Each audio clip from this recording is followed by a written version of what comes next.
Bien, buenas tardes, estimados alumnos. Damos inicio a su clase de día miércoles 30 de septiembre, en la que estamos no solo cerrando el mes, sino que además estamos cerrando el mes de las fiestas patrias. ¿Ah? Y bueno, acercándonos ya al ambiente académico cercano. Por ahí esta semana he recibido alguna información en cuanto a que la universidad está estudiando la posibilidad, al menos ya me han pedido los horarios para iniciar grados, al menos grados presenciales, ¿no? Es un tema y las distintas universidades han ido variando en las decisiones. En nuestra universidad tomamos grados en línea por plataforma virtual y algunas universidades han iniciado también incluso el retorno de los alumnos a clase. Pero me doy cuenta que obviamente para retornar a clases, claramente la infraestructura es vital. Y esa infraestructura es difícil porque implica, no sé, estuve viendo ayer en las noticias, asientos con micrófono, pantallas individuales, separadores, cámara dentro de la sala de clase. Entonces, claro, implica de las universidades, obviamente, un gran esfuerzo patrimonial. ¿Y para qué estamos con cosas? Las dificultades económicas que ha tenido toda la población dificultan que algunas instituciones, por no decir la mayoría de las instituciones, no están en condiciones de asumir un gasto tan importante.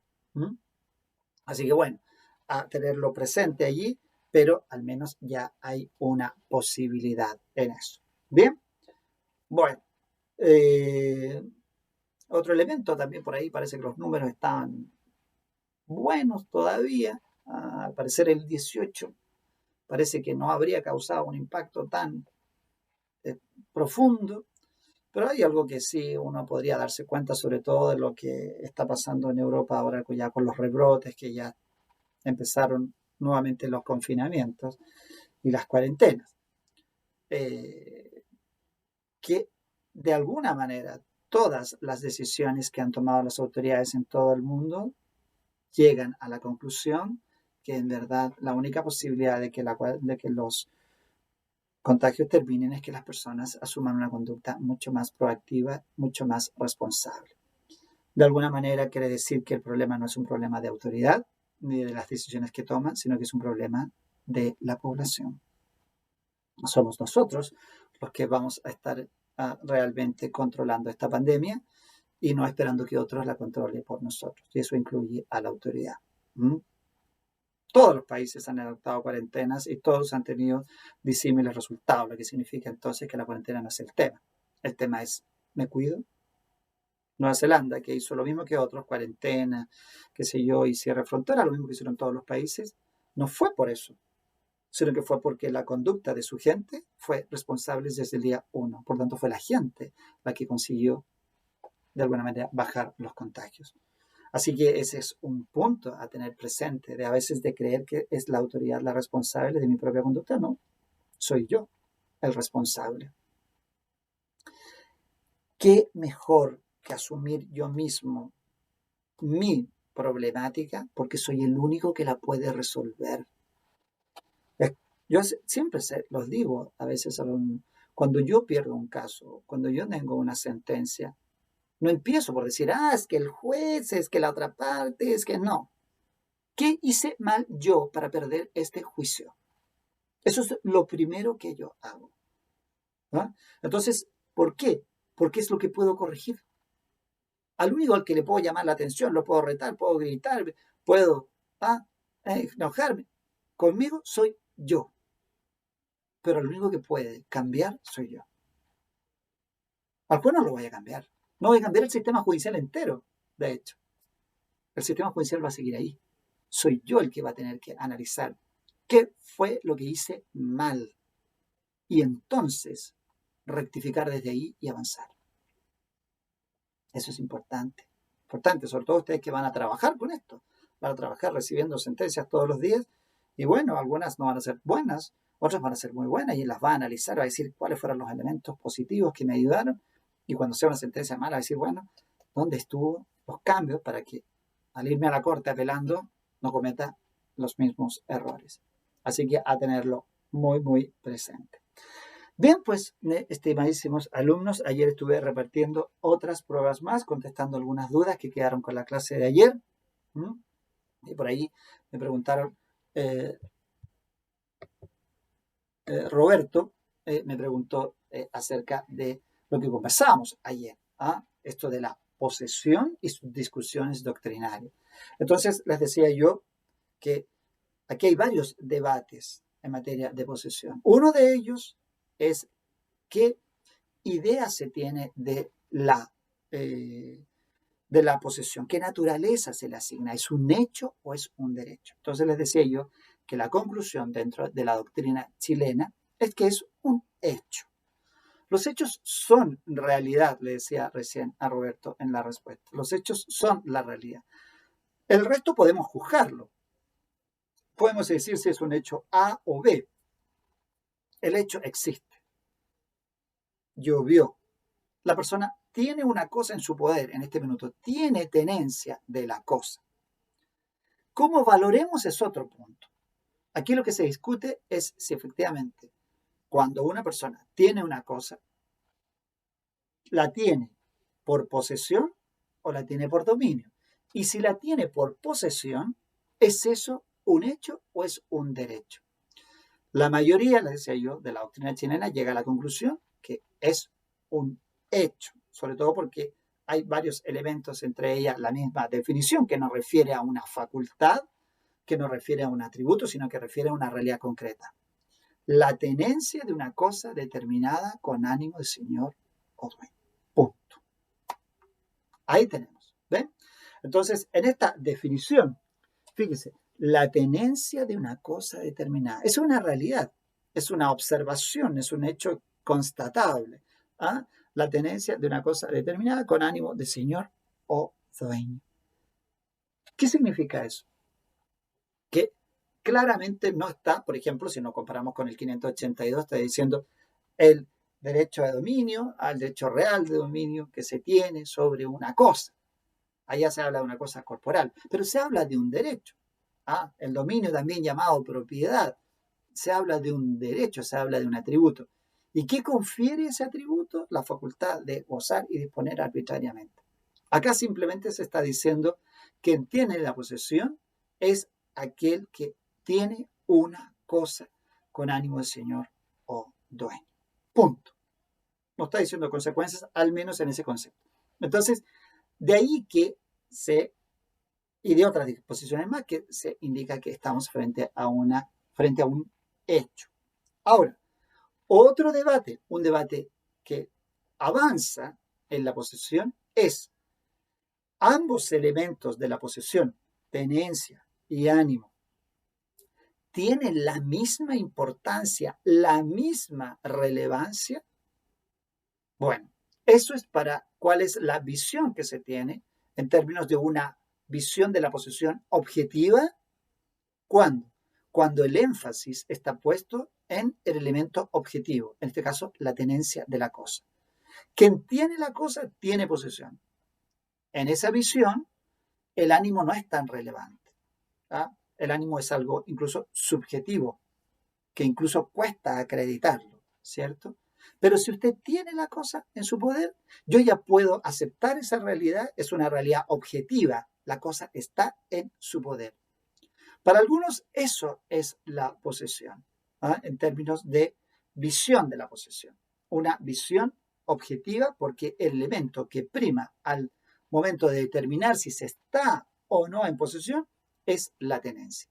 En cambio, otros dicen, no, para determinar si el sujeto está o no en posesión, hay que ir al ánimo del individuo.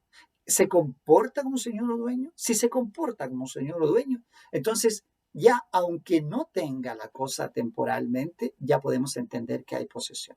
Por eso ayer cuando leíamos las normas del 727, precisamente decía que aunque el sujeto en algún minuto ignore el paradero de la cosa, aún así tiene posesión, sobre todo cuando se habla de cosas muebles. ¿Ah? Vamos a retomar esa lectura. ¿Dónde estábamos aquí? Aquí estoy mal con la vista hoy día. 727. La posesión de la cosa mueble no se entiende perdida mientras se halle bajo el poder ¿eh?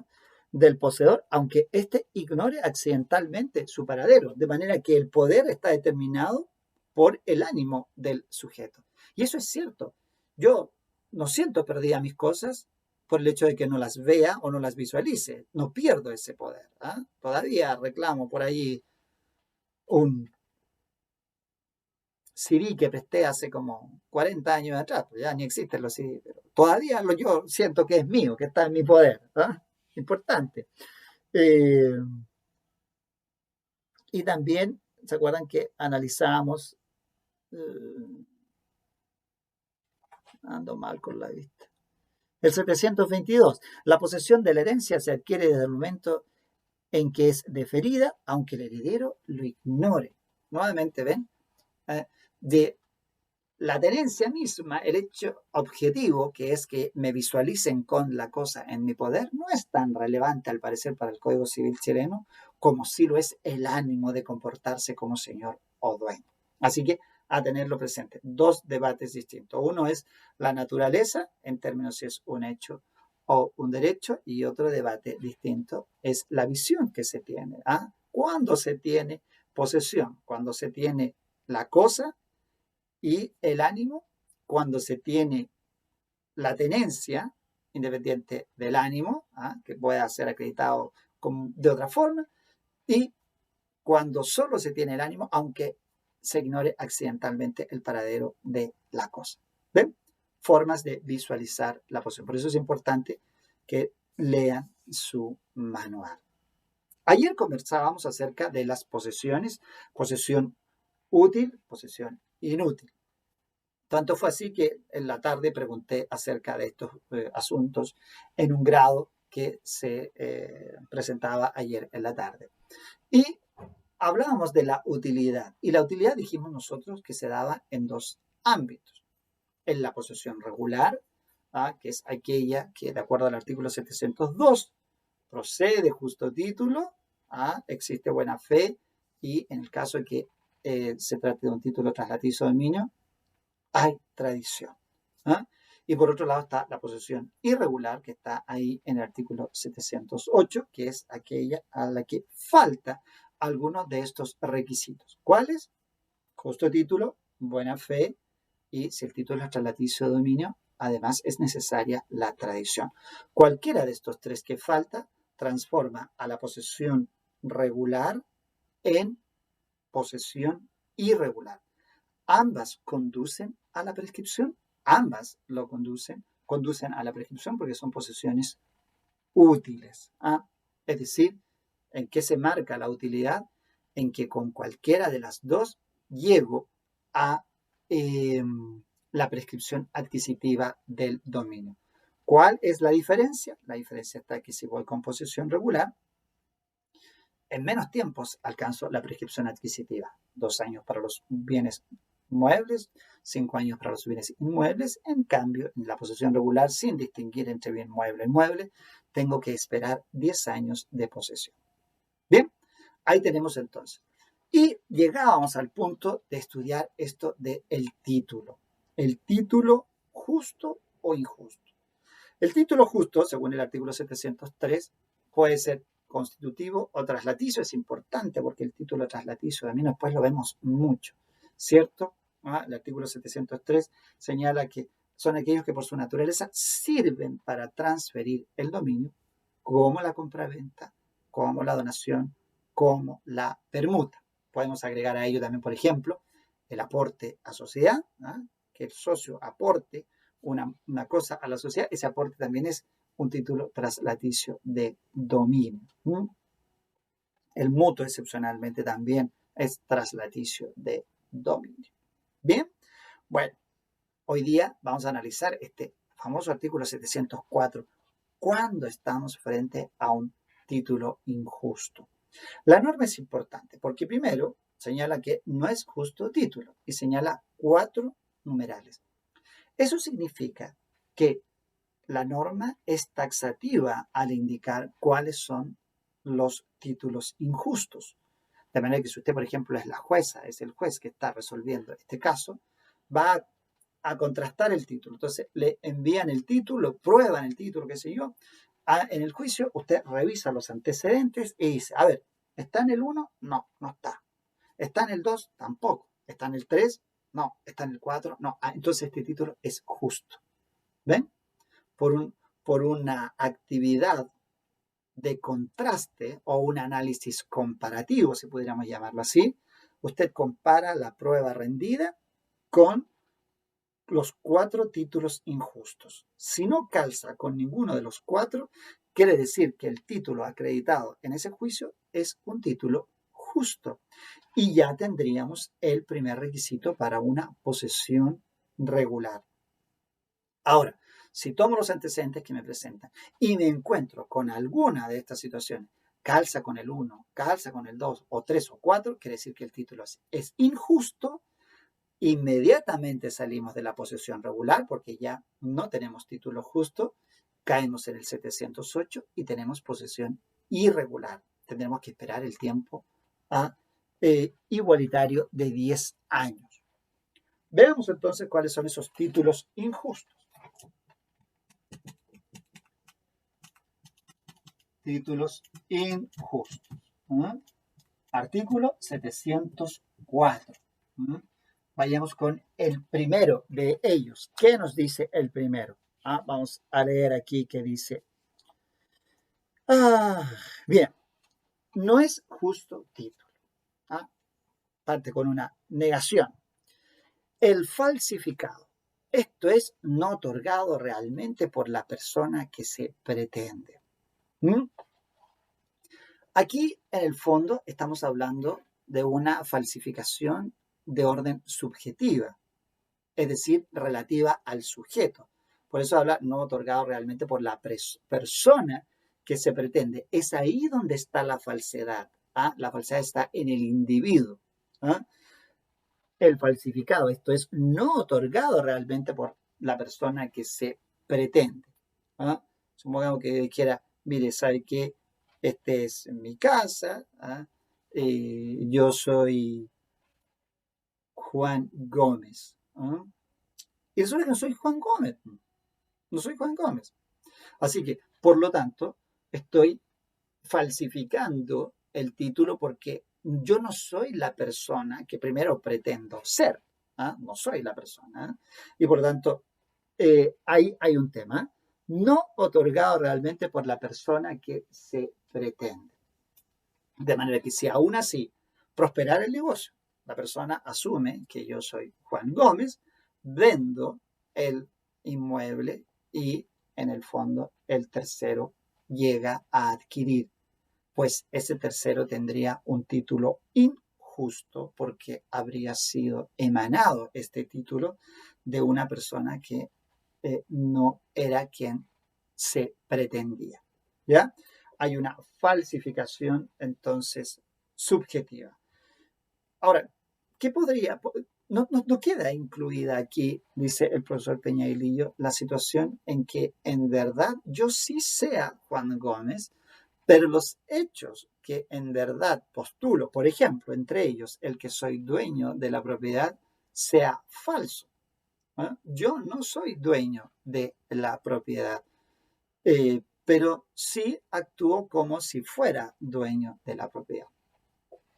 Bueno, no queda incluido aquí. De hecho, si yo otorgara ese título, es probable, pensando solo desde la perspectiva del título, es probable que tenga título justo. Tenga título justo el adquirente. ¿Por qué? Porque adquirió de alguien que pretende ser quien verdaderamente es. Yo soy Juan Gómez. Soy Juan Gómez y en esa calidad he procedido, por ejemplo, a la venta. Seguramente habrá un tema de venta cosa ajena allí, lo veremos después. Pero al menos si atendiéramos solo a eso, tendríamos que decir que el título no es un título injusto, sino que es un título justo.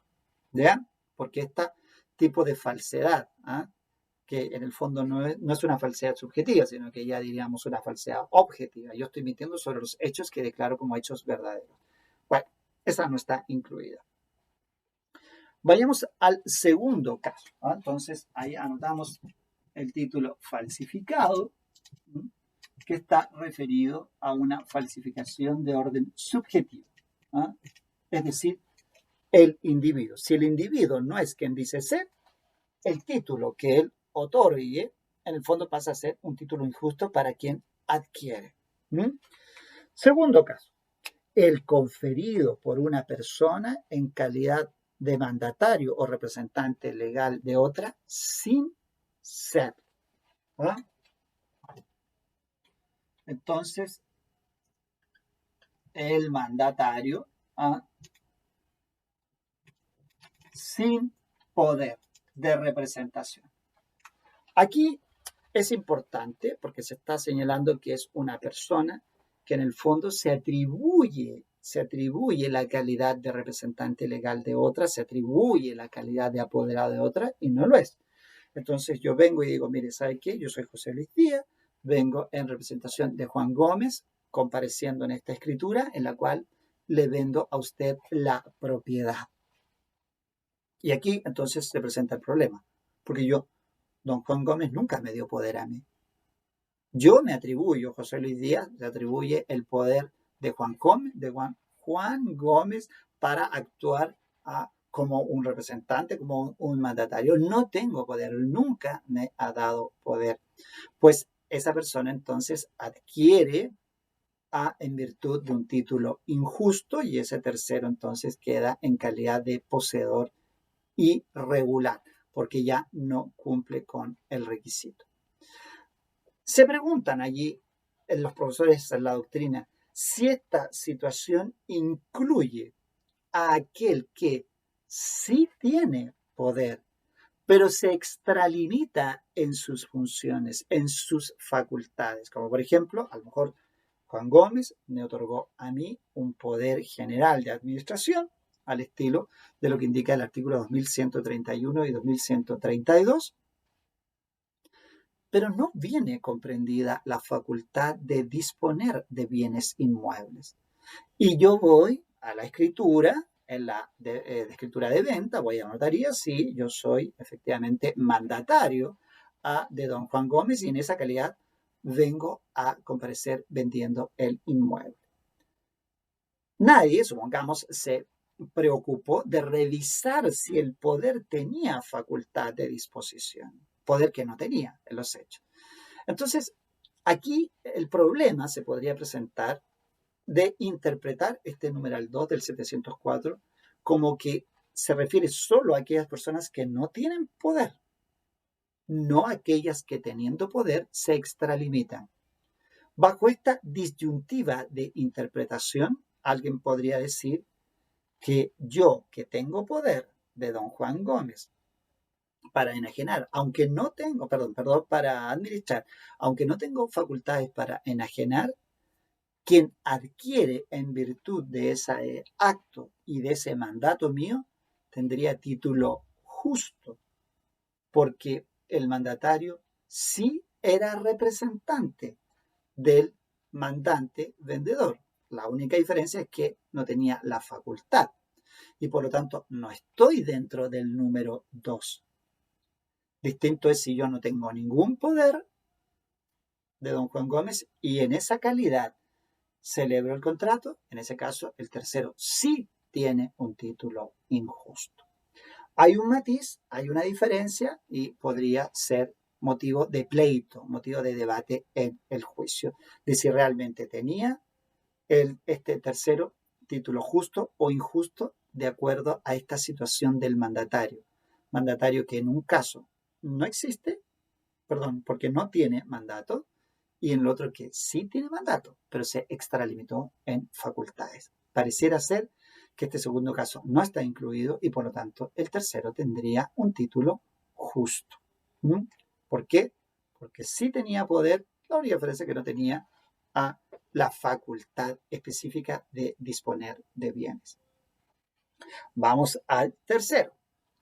¿Qué dice entonces el tercero? Dice, el que adolece de un vicio de nulidad, como la enajenación que debiendo ser autorizada por un representante legal o por decreto judicial, no lo ha sido. ¿Ah?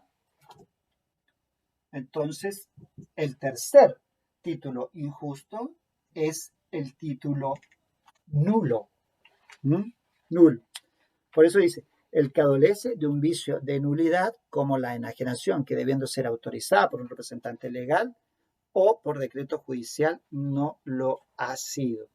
El ejemplo que está situando o que describe el código eh, es un ejemplo de nulidad relativa, eventualmente también, porque no especifica también el código, habla de ser autorizado por un representante legal, teniendo presente que, por ejemplo, tanto incapaces absolutos como incapaces relativos pueden actuar a través de un representante legal. Así que si uno quisiera ser como muy a la letra de lo que ha dicho, allí podría pensar que esta referencia es a cualquier título nulo, sea nulo absolutamente, sea nulo relativamente, ¿eh? Porque el representante legal podría estar referido precisamente, por ejemplo, a un demente que debe actuar siempre por representante legal o por decreto judicial, por ejemplo, en algunos casos, ciertos pupilos o ciertos incapaces deben, por ejemplo, cumplir solemnidades adicionales. Si el padre quiere vender, por ejemplo, los bienes inmuebles del hijo sujeto a patria potestad, debe hacerlo solicitando autorización judicial. Bueno, así que me podría decir que en el fondo basta que el título sea nulo para que el tercero que adquiere en virtud de ese título tenga un título injusto y por lo tanto su posesión sea posesión irregular. Bien, y finalmente nos va quedando el 4, el meramente putativo, como el del heredero aparente que no es en realidad heredero, o el del legatario cuyo legado ha sido revocado por un acto testamentario posterior. Así que el 4 es el meramente putativo. El, el título putativo es aquel que se cree tener, ¿eh? Que se cree tener. Por lo tanto, si uno es muy concreto, en el fondo el título putativo no existe. Porque el hecho de que usted crea que tiene algo no significa que eso exista, ¿cierto? El hecho de que yo crea que una situación se da es simplemente mi propia creencia. No tiene ninguna realidad concreta. ¿Ah? Por lo tanto, si uno fuera, por eso le digo, muy concreto, diría que el título putativo es el título que en verdad nunca ha existido. ¿Ah? Y aquí el ejemplo también lo ilustra, porque dice, del heredero aparente, que no es en realidad heredero, como si yo dijera, mire, ¿sabe qué? Yo soy hijo de una persona, por ejemplo, de mucho dinero porque siempre me trató como hijos. Y resulta que yo en verdad nunca fui su hijo. ¿No? Y entonces resulta que yo tenía, por ejemplo, un auto que yo siempre decía, no, es que este auto me lo dejó mi padre y estoy muy contento porque fue el regalo que me hizo, qué sé yo. O sea, que la herencia que me dejó y en verdad yo nunca fui hijo. Así que nunca fui, por herencia, nunca fui dueño de ese vehículo. Y si en esa calidad yo lo vendí a un tercero, ese tercero tiene un título injusto, porque yo no tenía en verdad un título real. Yo nunca fui heredero porque nunca fui hijo.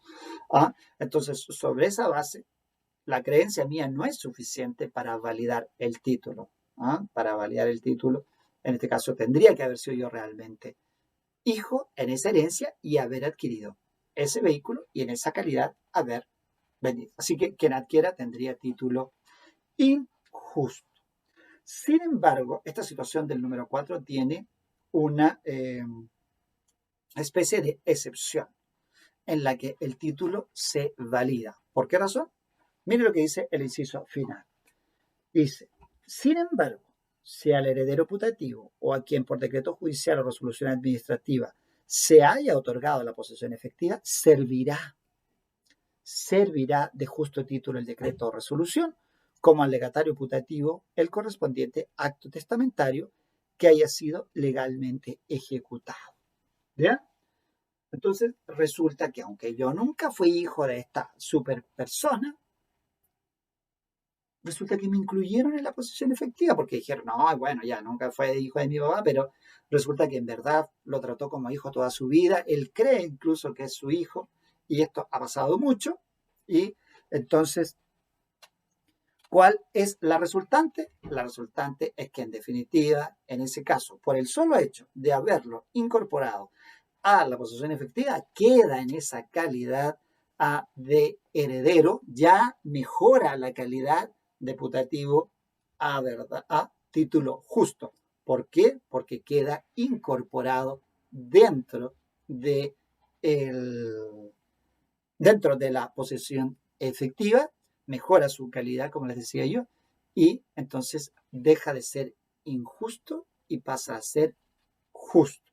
De manera que el tercero, si recibe de un heredero o legatario que está en la posesión efectiva, tiene título justo de aquello que haya adquirido. Si ese heredero o legatario no está en esa posesión efectiva, vuelve al número 4, sigue siendo un título putativo que él cree tener y por lo tanto el tercero queda en una calidad de título injusto y por tanto pasa a ser posesión irregular.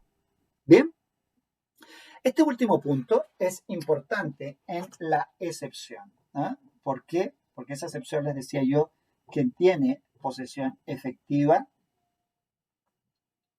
tiene título justo. ¿Y por qué es importante?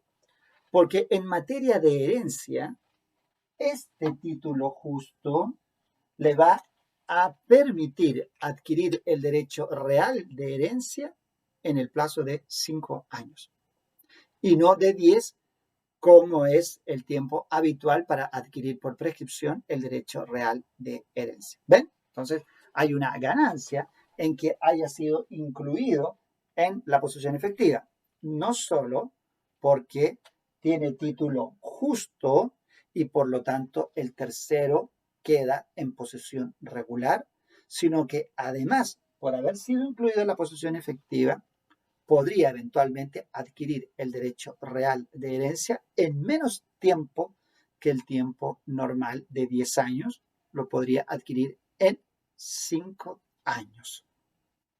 Bien, bueno, ahí entonces concluimos este análisis del primer requisito de la posesión regular. ¿Cuál es el segundo requisito de la posesión regular? La buena fe. ¿Cierto? Que ya lo hemos visto, estamos analizando el 702, ¿cierto? Vayamos entonces ahora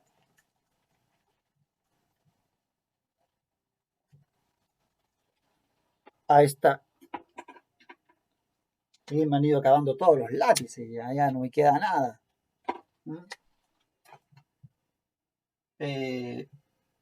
Posesión regular, ¿cierto? Entonces hemos analizado el primer requisito, justo título. Ahora vamos a analizar el requisito de la buena fe. ¿Ah?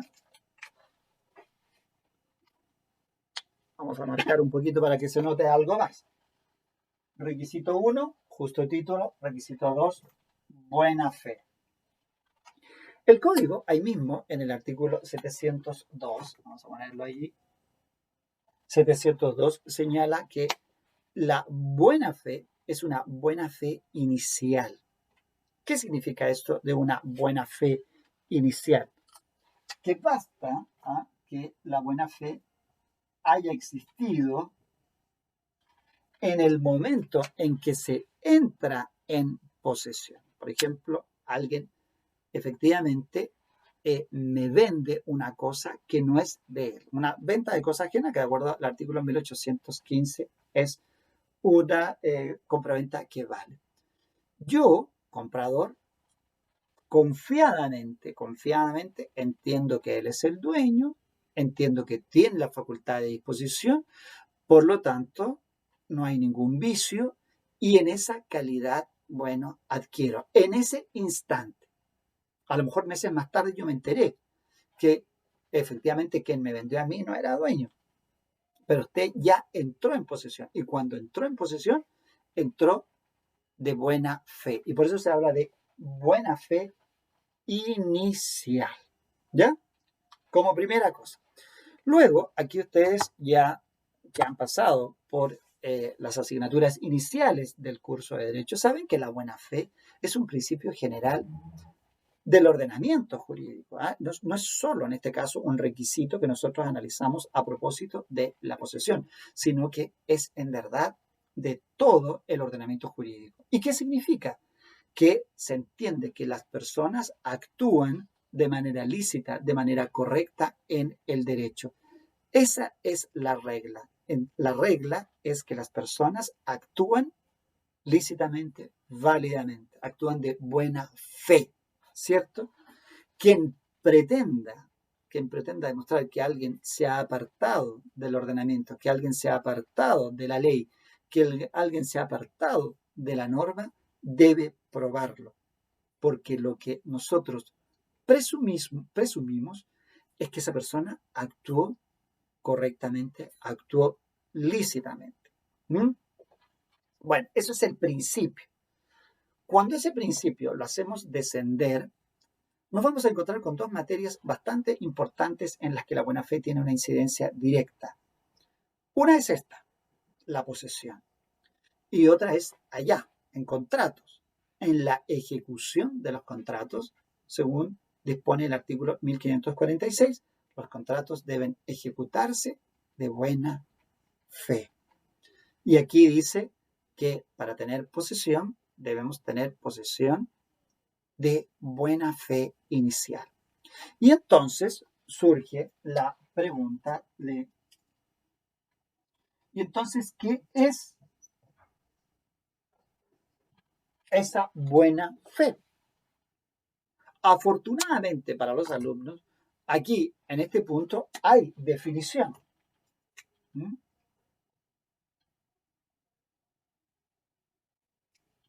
Aunque a veces también esto es como salvavidas de plomo, ¿no? Porque en nuestra profesión, más que en nuestra profesión, en nuestra carrera, mientras estudiamos derecho, el debate siempre está. ¿Debo saber las cosas de memoria o debo entenderlas? Entonces ahí está siempre el debate, ¿cierto?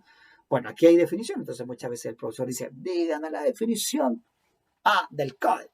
¿Qué dice el código acerca de la buena fe? Pues analicemos esa definición, porque si la analizamos, es probable que a lo mejor no podamos repetirla de memoria, pero entendamos claramente cuáles son sus elementos fundamentales y qué es lo que persigue. Vamos con el 706, que nos dice lo siguiente. La buena fe es la conciencia. De inmediato ya nos fuimos al elemento subjetivo del ser humano. Es la conciencia, es ese interior del sujeto. El psiquiatra diría es su mente. Alguien podría decir que es mucho más abstracto que eso, es cierto. No tienes conciencia, le dicen a uno. La buena fe es la conciencia de haberse adquirido el dominio de la cosa por medios legítimos, exentos de fraude y de todo otro vicio. La conciencia de haberse adquirido el dominio de la cosa por medios legítimos, exentos de fraude y de otros vicios.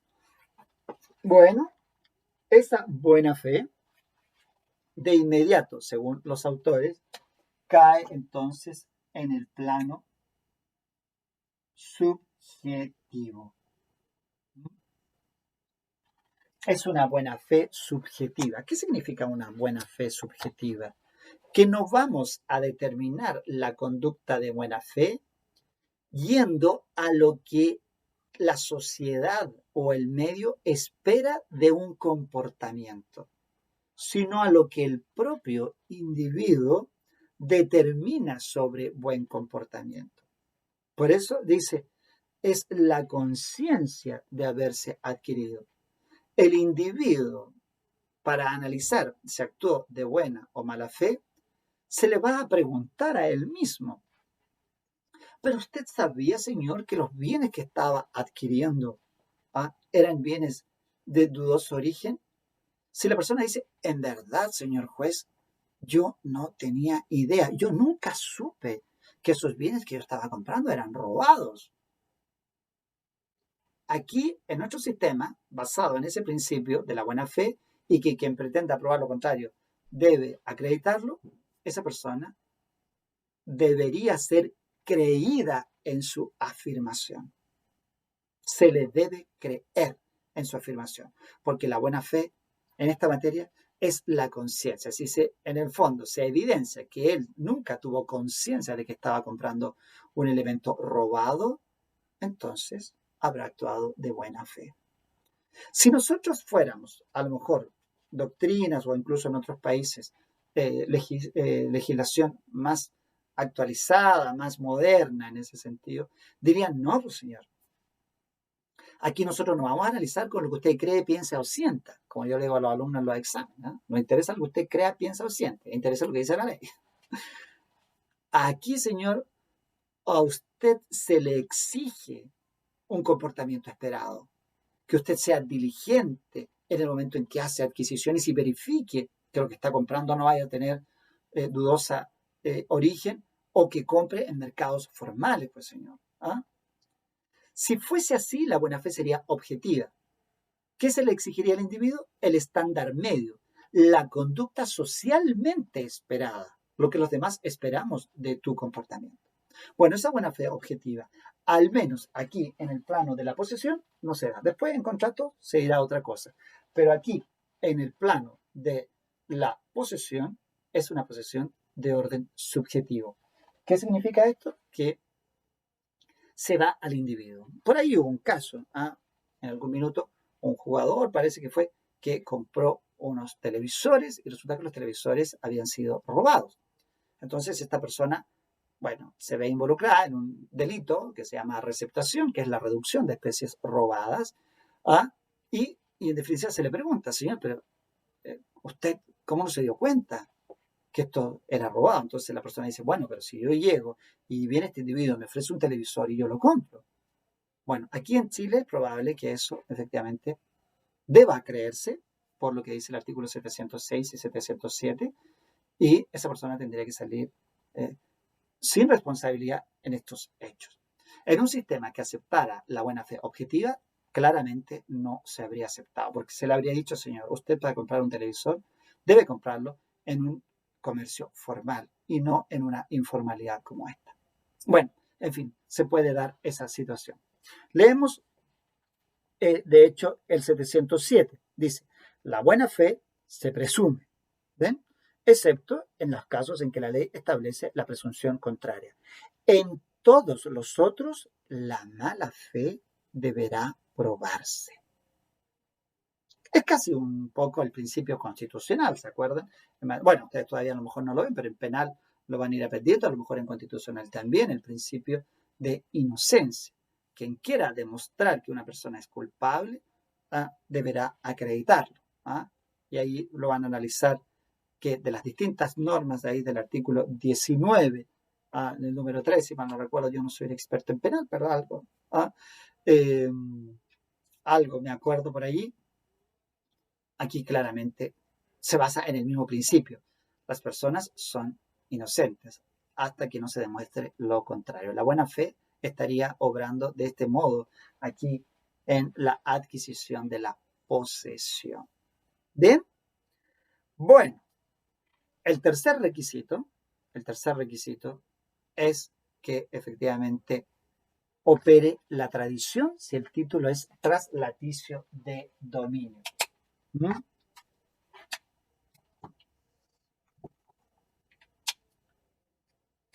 Tradición. La tradición obviamente que no siempre, ¿no? Porque alguien puede haber adquirido la posesión, por ejemplo, por una ocupación en que falla alguna circunstancia, o podría ser por accesión y se tiene posesión. Por tanto, en esos casos no se requiere título traslaticio de dominio. Pero si es tradición, o sea, se requiere la tradición, perdón, cuando estamos hablando de un título traslaticio de dominio. Así, si yo alegara, por ejemplo, que efectivamente tengo posesión sobre ese auto que está allí en ese patio del vecino, va a haber un problema porque para yo alegar que tengo posesión regular sobre ese vehículo, tengo que tener justo título, tengo que tener buena fe, pero si el título era traslaticio de dominio, por ejemplo, si yo digo que ese auto me lo habían vendido, se me tiene que haber hecho la entrega. Si no se me hizo la entrega, entonces no tengo el tercer requisito para tener posesión regular, porque nunca se ha hecho la entrega. Bueno, bien, este tema hay que irlo viendo con calma y con mucha lectura, así que los invito a leer una y otra vez, una y otra vez. En lo personal, fue la única manera de ir logrando aprendizaje todavía cuando yo era estudiante. ¿Ah? Era leer una vez, después leer dos veces, leer tres veces, leer con código en mano, a ir complementando, porque el aprendizaje, en este caso, es arduo, es complejo. ¿Bien? Bueno, estimadísimos futuras abogadas y futuros abogados. Bien, que si tienen dudas me las pueden ir preguntando, así como me llegaron las preguntas hoy día y también me llegaron ayer. Si tienen dudas, hago llegar la respuesta e inclusive la respuesta la podemos ir comentando después en clase. Hoy día llegarán, yo creo que las pruebas restantes que están faltando. ¿Ya? Bien, pues, y nosotros ya nos veríamos la próxima semana. A cuidarse mucho y a seguir estudiando.